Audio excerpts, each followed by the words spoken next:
Just game week kind of getting prepped now, and instead of just, camp, now you're actually preparing for an opponent. Does it feel different? It's about time. Yeah. Yeah, the details, the rules and principles to what we do change a little bit, just to be more tailored toward what they do.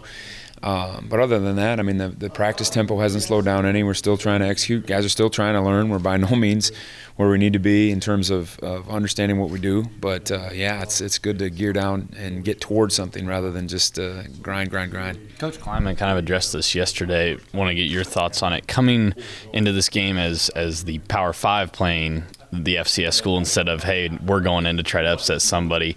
Do you have a little bit of a unique angle on this now that you've experienced that side before? Well, I know we're going to get their best. I know that. And I'm hoping from our point of view that it doesn't matter who we play. We're out there trying to execute the best that we can. It doesn't matter if we're lining across from an FCS school or from Alabama. It doesn't make any difference to us. We're just trying to go out and execute and run to the football and do the things that we do. How's Denzel progressed throughout this fall camp, just in terms of, I guess, both leadership and his physical traits and skills? Not surprised at all that he was elected captain the other day. Excited for him about that. He deserves it.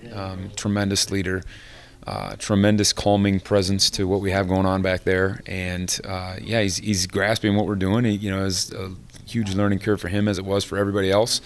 But, you can just see his improvement daily, and it's going to continue throughout the season. His best is in front of him yet.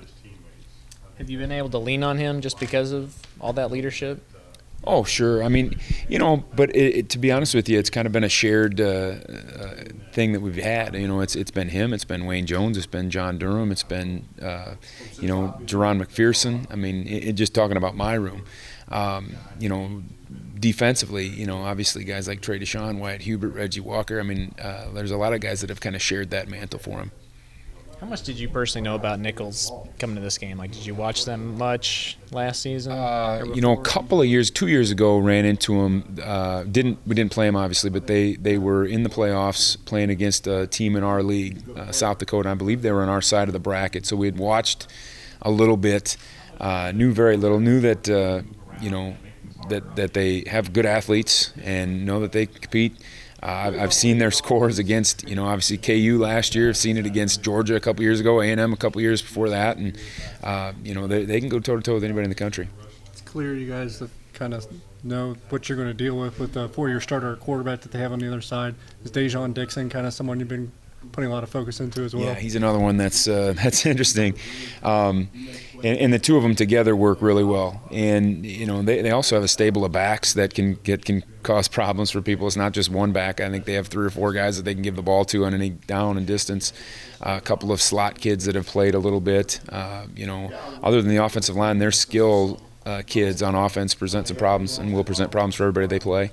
How deep do you envision kind of getting into your safeties? How many do you envision being ready right now?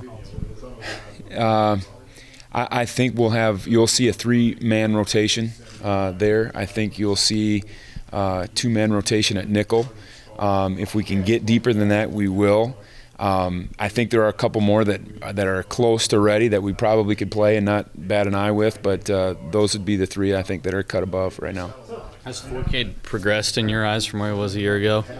It's hard to say. He is such a competitive kid. There are things that he does so well, and you hard to put your finger on it. Does he have the best throwing motion? No. Is he the tallest? No. Fastest? No.